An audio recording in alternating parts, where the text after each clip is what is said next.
bayonet M7 yang dirancang untuk dipasang pada senjata M16A1. Pada masa Orde Baru, dalam kurun waktu tahun 71 hingga 78, Amerika memberikan military assistance program kepada militer Indonesia. Salah satu bagian dalam program itu adalah pengadaan 31.000 pucuk senjata M16A1, termasuk kelengkapannya yaitu bayonet M7. Otomatis, bayonet M7 digunakan sebagai pisau sangkur TNI pada masa itu. Di lain pihak, desain bayonet M7 juga digunakan oleh beberapa anggota NATO, termasuk Belgia yang memproduksi senapan serbu FNC. Pada tahun 1984, Indonesia melalui PT Pindad mendapatkan lisensi untuk memproduksi FNC yang di Indonesia diberi nama SS1 atau senapan serbu 1. Bayonet dengan desain M7 yang digunakan pada FNC juga diadopsi untuk senjata SS1. Karena senjata SS1 menjadi senapan serbu standar bagi TNI, maka sangkur S1 juga otomatis menjadi pisau yang paling dominan disandang oleh anggota TNI. Pisau sangkur S1 merupakan bayonet yang fungsi utamanya adalah untuk menikam. Namun, pisau ini juga memiliki bagian tajam pada salah satu sisinya. Bilah pisau ini memiliki panjang 17 cm, sedangkan panjang pisau secara keseluruhan adalah 29,8 cm. Bilah pisau ini terbuat dari baja karbon, sehingga dapat berkarat. Untuk itu, bilah pisau ini dilapisi dengan lapisan protektif berwarna hitam. Selain untuk melindungi dari karat, juga agar pisau sangkur ini tidak menggilap saat di medan perang. Gagang pisau ini terbuat dari plastik yang disatukan dengan baut. Pada bagian handguard, terdapat lubang yang cukup besar. Lubang ini untuk dipasangkan pada moncong senjata, sedangkan penguncinya ada di bagian pomel atau ujung belakang gagang.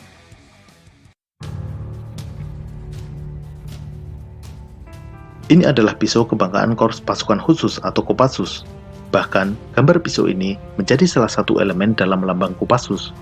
Pisau belati ini diberikan kepada anggota TNI yang telah menyelesaikan pendidikan pasukan khusus dan menjadi anggota Kopassus. Nama pisau ini adalah Fairbairn Sykes atau sering disingkat sebagai FS. Nama ini diambil dari nama dua orang perancangnya, yaitu William Ewart Fairbairn dan Eric Anthony Sykes. Dirancang pada tahun 1941, pisau FS kemudian terkenal digunakan oleh pasukan khusus Inggris saat Perang Dunia Kedua, yaitu British Commandos. Kemudian digunakan juga oleh banyak pasukan elit lainnya, baik dari Inggris, Amerika, Prancis, Belgia, Malaysia, Singapura, Indonesia, dan lain-lain. Desain pisau FS berbentuk belati atau stiletto, berujung runcing dan bilahnya berbentuk ramping. Dengan desain ini, cocok digunakan sebagai senjata tikam yang mampu membuat luka tusuk yang dalam. Bentuknya yang ramping dengan mudah dapat masuk misalnya di sela-sela tulang rusuk, sehingga tusukannya merusak organ vital di dalamnya. Pisau FS awalnya dibuat oleh perusahaan Inggris, yaitu Wilkinson Sword, kemudian juga diproduksi oleh berbagai perusahaan lain di dunia.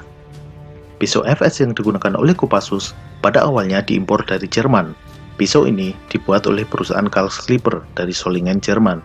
Pisau buatan Karl Slipper ini berbahan high carbon stainless steel dengan proses heat treatment yang melibatkan proses cryogenic atau ice temper sehingga menjadikan bilahnya kuat dan tangguh. Bilah ini umumnya dicat hitam non-reflektif yang tidak memantulkan cahaya. Ini bertujuan agar saat digunakan tidak memantulkan cahaya matahari yang kemungkinan bisa terlihat oleh musuh dari kejauhan. Gagang pisau ini berbahan aluminium dengan pola guratan-guratan agar tidak licin saat dipegang. Selain produksi Jerman, belakangan pisau FS untuk Kopassus juga diproduksi di Indonesia, baik oleh PT Pindad maupun beberapa pabrikan lokal lainnya. Selain pisau Fairbairn Sykes, Kopassus juga pernah menggunakan jenis pisau lain buatan Karl Slipper, yaitu pisau Survival Companion. Korps Pasukan Khas atau Korpas Khas TNI Angkatan Udara menggunakan pisau yang cukup ikonik. Sekilas, pisau ini seperti pisau Fairbairn Sykes, tetapi ada beberapa perbedaan. Pisau Paskhas memiliki satu sisi tajam. Bagian pelindung tangan atau handguard berbentuk seperti lambang integral. Bagian gagangnya memiliki pola seperti ulir dan umumnya terbuat dari kuningan.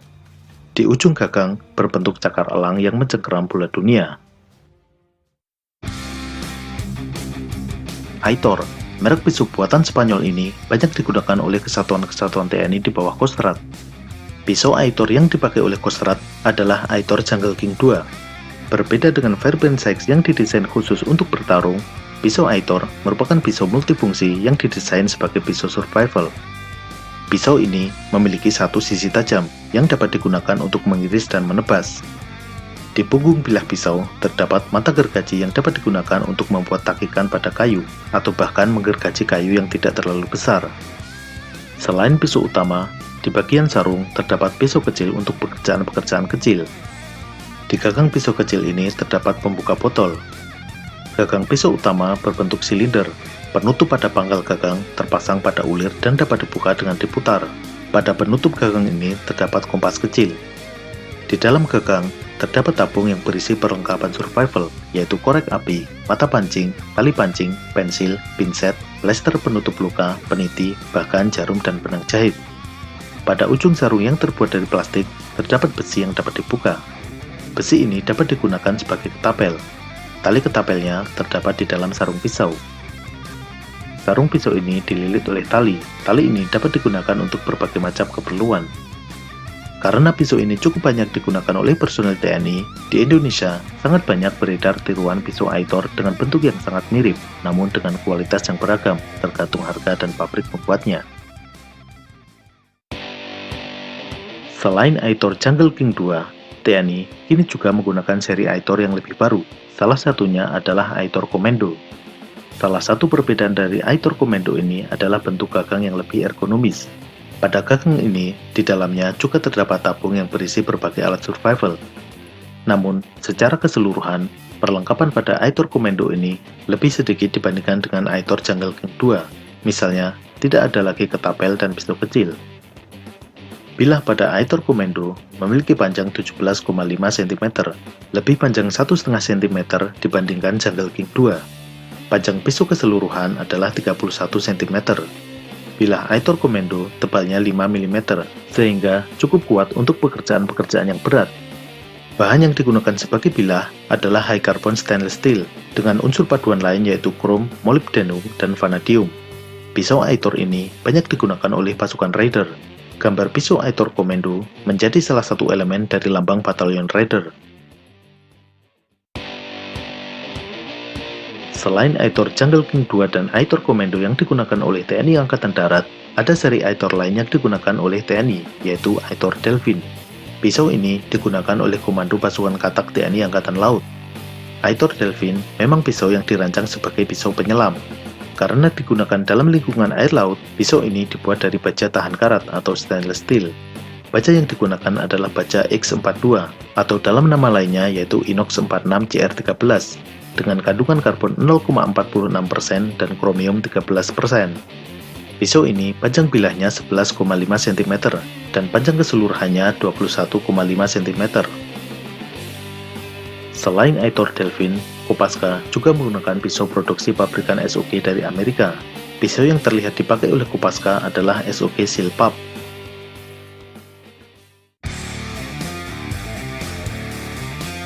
Jika Kostrad menjadi pelanggan Aitor buatan Spanyol, maka Korps Marinir Angkatan Laut menjadi pembeli setia pisau buatan perusahaan Eichhorn Solingen dari Jerman.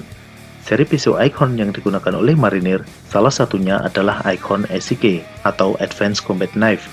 Pisau militer ini menggunakan bahan baja spring steel atau baja bekas, yaitu DIN 55 SI7 dengan kandungan karbon 0,55% dan kandungan kromium 0,40%. Karena kandungan kromiumnya rendah, baja ini tidak tahan karat. Untuk itu, pisau ini dilapisi lapisan anti karat berwarna hitam. Panjang pisau keseluruhan 35,5 cm, sedangkan panjang bilahnya adalah 17,5 cm dengan ketebalan 3,6 mm. Ujung pisau memakai tipe clip point, yaitu ujung runcing dengan bagian atas agak cekung. Di punggung pisau, terdapat mata gergaji yang dapat dipakai untuk membuat takikan pada kayu. Pada bagian bilah terdapat lubang. Lubang ini dapat dipasangkan pada sarung pisau dan keduanya berfungsi sebagai gunting pemotong kawat. Di ujung sarung pisau terdapat mata obeng. Sedangkan pada bagian pangkalnya, di bagian belakang terdapat permukaan diamond sharpener untuk mengasah pisau. Gagang pisau terbuat dari polimer yang diperkuat dengan serat kaca atau fiberglass. Pada bagian handguard terdapat tonjolan yang berfungsi sebagai pembuka botol. Pada bagian ini juga terdapat takikan berbentuk huruf V yang berfungsi sebagai pengupas kabel.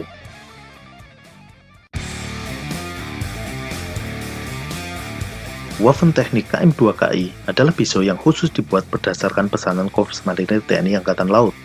Meskipun bernama KM2KI, namun basic pisau ini ternyata bukan Waffentechnik KM2K, melainkan Eichhorn FK2000. KM merupakan singkatan dari Kampfmesser atau Combat Knife. 2K berarti 2000 dan huruf I di belakang merupakan singkatan Indonesia, karena pisau ini dibuat berdasarkan pesanan militer Indonesia, meskipun akhirnya juga dijual bebas. Perbedaan antara KM2KI dengan FK2000 adalah adanya bagian bergerigi atau serrated pada sebagian bilah. Bagian bergerigi ini sesuai untuk memotong benda yang kuat dan licin, misalnya tali nilon. Selain itu, ada perbedaan pada bahan bilahnya, yaitu jika FK2000 menggunakan spring steel 55 SI7, maka KM2KI memakai bahan stainless steel 440A dengan kandungan karbon 0,75% dan kromium 16%. Kandungan kromium yang tinggi ini membuat baja ini tahan karat atau stainless. Panjang bilah pisau KM2KI 18,3 cm dengan ketebalan 3,7 mm. Pisau dan sarung KM2KI juga dapat difungsikan sebagai pemotong kawat. PT Pindad pernah membuat pisau yang diberi nama PK1 atau pisau komando 1. Dilihat dari bentuknya, pisau buatan Pindad ini merupakan lisensi dari bayonet KCP77 buatan Eichhorn. Meskipun bentuk gagangnya berbeda dengan bayonet M7, namun lubang pada handguard dan mekanisme pengunci di bagian belakang, ukuran dan letaknya sama dengan bayonet M7, sehingga bayonet ini dapat dipasangkan pada senjata M16 dan SS1. Pisau ini juga dilengkapi dengan lubang untuk menggabungkan dengan sarungnya sebagai gunting pemotong kawat. Pisau PK1 buatan Pindad sempat digunakan oleh beberapa kesatuan di TNI dan Brimob Polri. Pengadaan besar-besaran senapan serbu AK-101 untuk Brimob pada tahun 2000 menjadikan pisau sangkurnya banyak digunakan oleh anggota Brimob. Berbeda dengan sangkur model M7, di mana sisi tajamnya menghadap ke bawah, sangkur AK-101 saat dipasangkan sisi tajamnya menghadap ke atas. Hal ini dimaksudkan agar saat memasang sangkur, resiko cedera pada telapak tangan lebih kecil. Pisau sangkur ini bentuk ujungnya bertipe clip point. Di bagian punggung pisau terdapat gerigi. Pisau ini juga dapat difungsikan bersama dengan sarungnya menjadi pemotong kawat. Selain pisau buatan luar negeri dan pisau buatan PT Pindad, TNI dan Polri juga menggunakan pisau-pisau buatan lokal. Salah satu pembuat pisau yang cukup terkenal adalah Teddy Kardin dari Hekar Manah, Bandung. Pisau buatannya digunakan oleh beberapa anggota pasukan khusus TNI. Namun, karena belum berskala produksi massal, pisau buatannya masih didominasi oleh pisau custom yang umumnya dipesan oleh perwira militer. Beberapa kesatuan elit dengan jumlah personel tidak terlalu banyak juga memesan pisau buatan Teddy Kardin. Salah satu contohnya adalah dari Intai Amfibi atau Taifib. Selain Teddy Kardin, pisau buatan perajin dalam negeri juga ada beberapa yang digunakan oleh TNI. Perajin-perajin pisau ini misalnya dari Blitar dan Bandung. Pisau-pisau ini ada yang dibeli secara pribadi oleh anggota TNI, ada pula pengadaan kesatuan dalam jumlah kecil. Itulah beberapa jenis pisau yang digunakan oleh TNI. Pada episode berikutnya, kita akan membahas kendaraan tempur yang di Indonesia umum disebut sebagai Panzer. Kendaraan ini ada beberapa jenis, yaitu kendaraan pengangkut personil atau Armored Personnel Carrier, disingkat APC, kendaraan tempur infanteri atau Infantry Fighting Vehicle, dan Armored Fighting Vehicle atau AFV. Masing-masing akan dibahas dalam video tersendiri. Episode mendatang, Armored Personnel Carrier atau kendaraan lapis baja pengangkut personil. Sampai jumpa.